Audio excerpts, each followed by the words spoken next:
Hi, I'm Sam Hamm. Thank you for coming to visit us here at Trailers from Hell. We have a trailer for a very interesting movie. One of my favorites. It's a very glossy soap opera, and for my money, it's the best story of adultery ever filmed by Hollywood.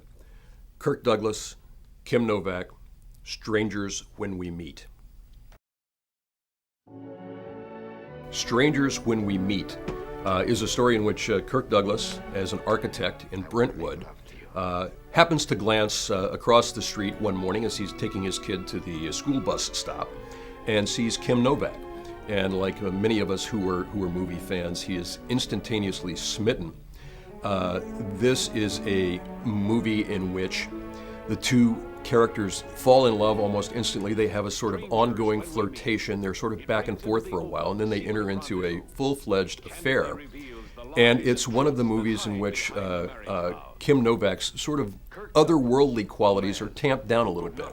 She's not quite as strange as she is when you see her in Vertigo or in Bell, Book and Candle. But she gives a very, very affecting performance, and so does Kirk Douglas. This is a movie directed by Richard Quine, who was he was the first director ever to use Kim Novak when she was 18 or 19 years old in a little noir film called Pushover. And she went on to make several films with him, as did a number of the members of this cast. He had a sort of stock company consisting of Kim Novak and Ernie Kovacs, who is wonderful in this movie as a sort of dissolute author trying to complete his new novel, who has commissioned Kirk Douglas to build a dream house up in the hills above Brentwood.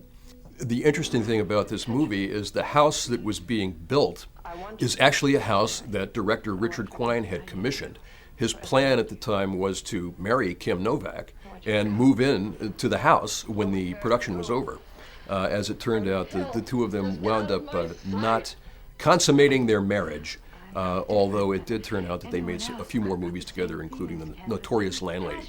One member of the Richard Quine stock cast who is not in here, unfortunately, is Jack Lemmon, but he is ably replaced by Walter Matthau, who is very interesting as sort of a sleazy neighbor who realizes that Kirk and Kim are up to no good, and sort of tries to put the make on Kim because, if she'll do it with Kirk Douglas, then she'll probably do it with Walter Matthau.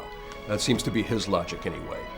The byplay between Kirk Douglas and Kim Novak is very affecting, very convincing, and you would never know from seeing the movie that the two of them basically could not stand each other.